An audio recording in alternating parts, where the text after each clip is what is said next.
Buone feste a tutti, ben ritrovati. Continua il nostro giro attraverso i presepi del territorio che vi invitiamo sempre a visitare perché sono delle vere opere d'arte. Quest'oggi siamo a Caerano, siamo all'aperto, siamo all'interno del presepe a misura d'uomo creato dalla Proloco. Con noi il presidente della Proloco Giuseppe Spagnol. Ciao, ben ritrovato Luigi. Giuseppe, buon anno, buon 1° gennaio a te, buon 1° gennaio a lei signor Sindaco, ben ritrovata.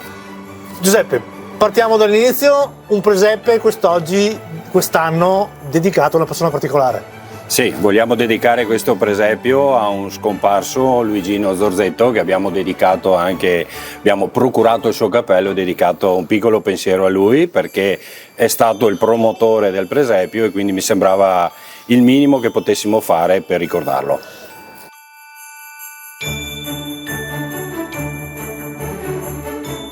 Giuseppe, l'emozione è tantissima, era un nostro amico, era un nostro conoscente, una persona cara, però bisogna andare avanti. Raccontaci un attimino quest'opera, come si è sviluppata? Come sempre bisogna andare avanti e bisognava farlo a tutti i costi perché non averlo fatto vuol dire una mancanza di rispetto nei suoi confronti.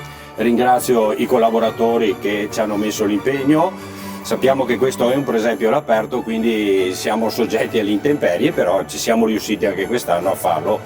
Posso solo ringraziare tutti chi bene o male ha messo una mano per darci una mano.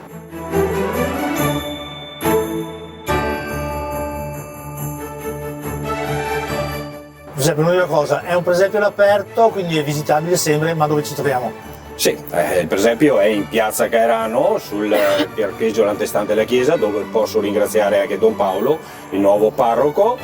È visitabile 24 ore su 24 perché uno parcheggia la macchina, viene a visitarlo di giorno, di notte, di sera e fa il suo giro nel presepio.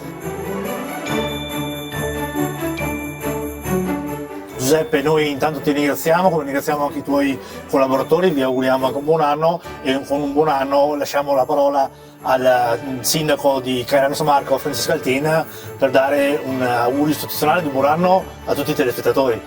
Intanto ringrazio Proloco per aver fatto questa bellissima struttura anche quest'anno proprio in parte alla chiesa, vicino al nostro albero particolare. Insomma, questo angolo di Caerano è sempre molto molto natalizio in questo periodo e credo che anche tutti si aspettino che sia sempre così perché è un appuntamento fisso questo.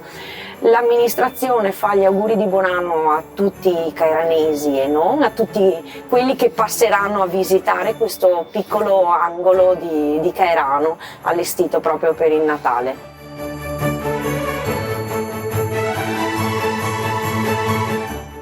Quindi come avete capito anche il sindaco vi invita a venire qui a Caerano, vi invitiamo anche noi, ma vi invitiamo soprattutto a visitare tutti i presepi del territorio perché le persone che abbiamo qui accanto a noi sono persone che hanno rubato il tempo alla propria famiglia per dedicarlo a voi tutti a costruire queste bellissime opere d'arte. Quindi noi vi facciamo i buoni auguri di buone feste, di un buon 2025. Ragazzi, buon 2025 a tutti i telespettatori. Auguri! Buone feste! E noi ci vediamo domani 2 gennaio. Buone feste ancora!